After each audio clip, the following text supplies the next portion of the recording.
simply that it's not that hard to start thinking in a responsible way. I mean, our legal teams can tell us a lot of things, and we need to follow what they're going to say. But it's simple in the sense that it's about connecting to the human values that we have as people globally, but also individually in our communities and in our countries, and responding to those and thinking about not doing harm. And when this translates to teams, it really can translate to revising the processes we have and adding a layer, that's the ethical layer.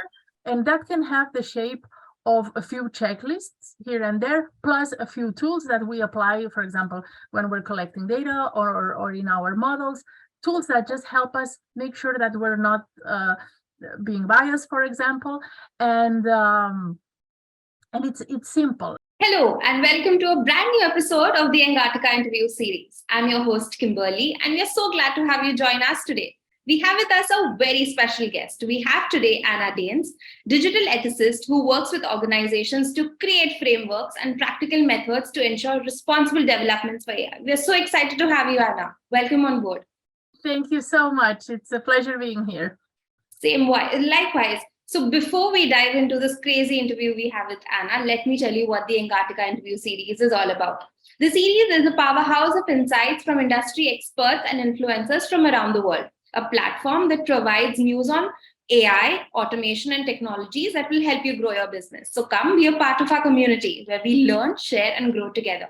So my first question to you, Anna, is, and I'm sure this is a question that is raised in our community as well, and we would really like your insights on, is how do you approach identifying and addressing ethical issues in data collection and the usage? Okay, when we talk about data collection, I think we need to use our common sense. First of all, right? There's regulations, different countries have different regulations. We live in a multicultural world, so we also have different values. And that's what brings diversity to what we do. So my first call would be, yes, listen to regulations, make sure you are compliant with everything that's in the law, and also use your common sense. At the end, when we are developing something new, when we're doing innovation, what we want to do is improve the world that we have. So when we talk about data collection and then using this data, I call for the same thing. I say, well, let's think about where is this data coming from? Are my sources correct? Are the ones that should be involved? Okay, once you have answered that question, you can start thinking about the data itself and the limitations it might have. Maybe you have too much. We have nowadays a lot of companies that are collecting huge numbers of information from us. Some of them some of these data, they're using it. Some they're just keeping maybe for the future. So being ethical when we talk about data collection also means thinking and collecting only what we need for our product. And the rest, if we don't need to collect, then we don't collect it. And then when we implement, I think it's good to analyze the positive implications that this data might have, and also the negative effects on people. And I say people is what matters here. When we implement it, might it include bias? Might it include issues that we cannot foresee, but when you are in the office, you can do like an internal workshop, even with your team, and think, okay, let's think how this could go wrong, and prevent that. So implementing models and using data that it's going to have a positive impact, or the worst, a neutral impact, but not a negative impact, then the reality is going to be something else. And we cannot foresee how people are going to use, for example, our technology. But I think thinking ahead is going to help us be more responsible and more in control of the ethical implications of our work. Thank you so much, Anna. This was really insightful. Moving on to my next question is, can you explain to us or throw light on what is the algorithmic bias concept and its impact on marginalized communities? Like you really said in the question before this was like how, we should not be biased when you collect data, because you might store this data for later also, but then how we can actually bring it down to just the necessities, and how we're actually taking and keeping in mind these marginalized and these minority communities. So I'm going to answer your question in two blocks. One is what it is, for if there's anybody that's listening to us that doesn't know what you mean by bias in the algorithm, and then how we can work on solving it. Correct. So the first one, let's explain what it is through an example. And I think the most clear example, one that we can all understand, is the first scandal that came up with this, or one of the first ones, which was a big company in the United States that was hiring people. It's an HR scandal. So what was happening there is they were taking data from previous employees and saying, okay, this is the classic good employee in this company. And because of the history, most of these perfect team members were male and were white. Okay, so they took that data and they said, now we are going to train a model into filtering out the new candidates. Every time we open a position, there's going to be candidates that are going to apply, and we will choose who's good and who's not with a tool, with an automatic tool. So this tool, what was this tool doing was picking all the white males for the future candidates and to pass along the process, and was leaving behind all the other people with names that were not obviously white, with hobbies that were not very white, and that were not male. So that's a case of bias, and that's a case where we have two ways to stop it.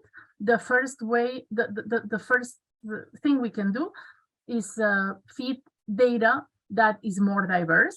Sometimes it's not possible. Sometimes we need to tweak it afterwards. So once we get the result, we look, okay, is this representative really? Is this what we want? For example, in this case, as a company, do we want that we only let pass male and white male? No, then let's change the model so it includes other types of people. So we have this phase of collecting the data. We have the phase of the first time the algorithm throws something at us, we can analyze it, we can change it. And then one part that's normally forgotten, it's the feedback aspect. Once we launch these into the market, let's collect feedback and let's hear from people their complaints, what they like, what they have found surprising. And the part of feedback, that part is the one that I still see missing a lot. So hopefully we can do the full circle in an ethical way and responsible way with the algorithms and avoid bias.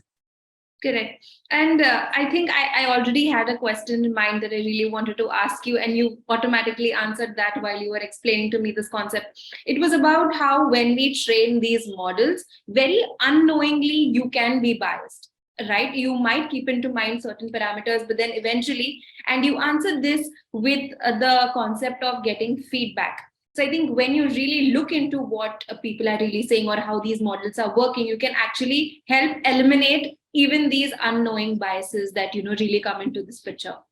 Exactly. Also take into account there's tools. So in the market, there's many tools that are helping us precisely avoid bias in our algorithm. So using those tools is also a fine way to avoid it. Yes, thank you so much, Anna. Can you also talk to us about the ethical considerations surrounding the use of personal data? Can you also explain to us the importance of transparency and accountability in data ethics? Okay. When we talk about transparency, I think that's very key, and still something we haven't digested as a society.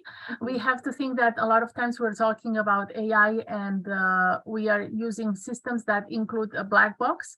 So we are not fully aware about how it got to that conclusion. And especially when we're talking about the medical science, we find levels of accuracy that are really high and that can help us detect diseases much faster, but we don't know how the machine got to that level of accuracy. So is it really fair to trade explainability, meaning knowing how it got to that conclusion, but have less accuracy? That means saving maybe less lives.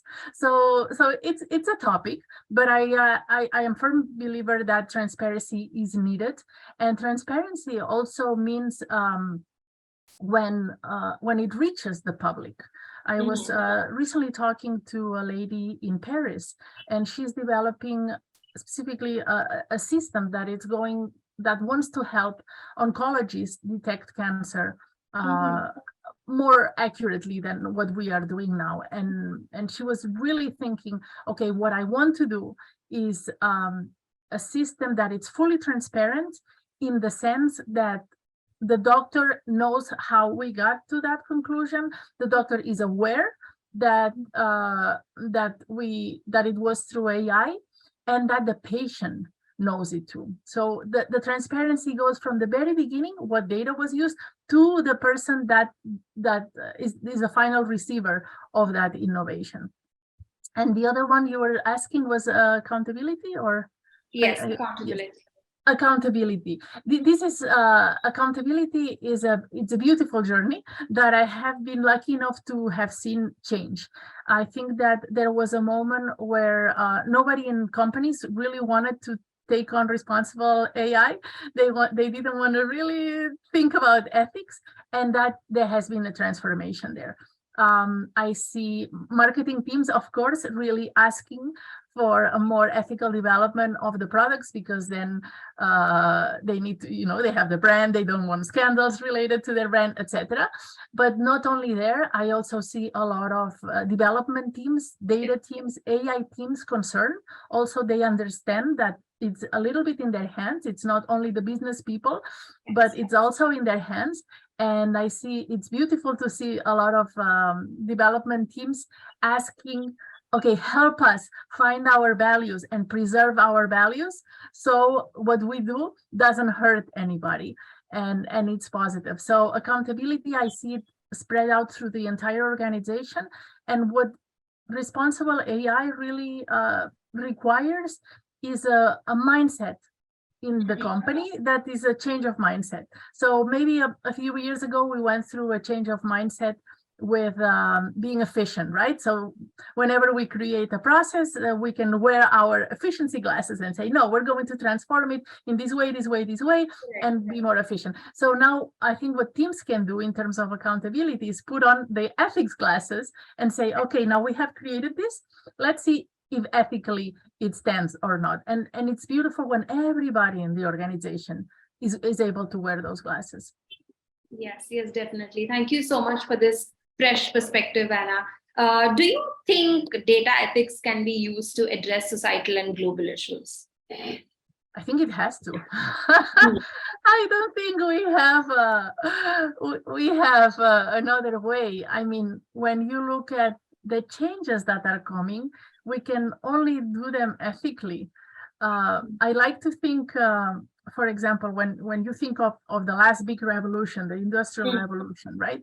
We did a lot of things right. We are here today, but we also did a lot of things wrong. Maybe one of them being worker rights, and the other one is the environment. We are still fighting both for worker rights and good conditions, and we're still fighting very hard with the environment. If we had known back then that we were going to really do harm to the environment, maybe we would have done things differently, right? We would still have the Industrial Revolution, but maybe we would have to try not to hurt the environment so much. So now we are in the verge of another huge revolution. So the only way, I think, to do it is ethically, because otherwise our future generations might have an impact that we cannot foresee, and that it's not good for them. So it's really key, I think, to think in ethical terms when we are doing innovation. And I don't want to say innovation that ethics is slowing down innovation. No. It's just a way of doing innovation. Yes. Thank you so much, Anna. Thank you so much for this power pack conversation. Are there any other sound bites you'd like to leave our audience with? Probably that it's not that hard to start thinking in a responsible way. I mean, our legal teams can tell us a lot of things, and we need to follow what they're going to say. But it's simple in the sense that it's about connecting to the human values that we have as people globally, but also individually in our communities and in our countries, and responding to those and thinking about not doing harm. And when this translates to teams, it really can translate to revising the processes we have and adding a layer, that's the ethical layer.